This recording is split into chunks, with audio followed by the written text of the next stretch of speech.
In today's video, I'm going to teach you how to filter a schedule using the Filter tab. We're going to keep this simple and clear so you can quickly narrow a schedule to exactly the items you want to see.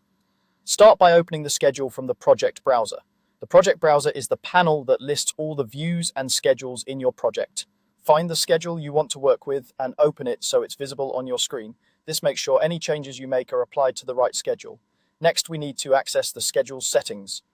On the ribbon, click Edit or simply right-click in the Schedule view and choose Properties. Both routes take you to the same place, so use whichever is faster for you. You'll see options that control how the schedule behaves and what it displays.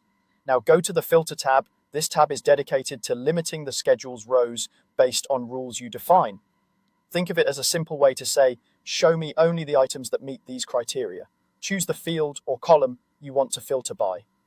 This should match a column that already exists in your schedule, such as level, type, or material.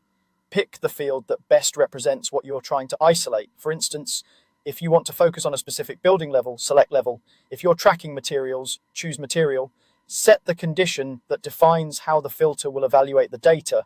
Common choices include equals, greater than, and contains. Use equals for an exact match, such as a specific level name. Use greater than or less than for numeric values like quantities or ratings.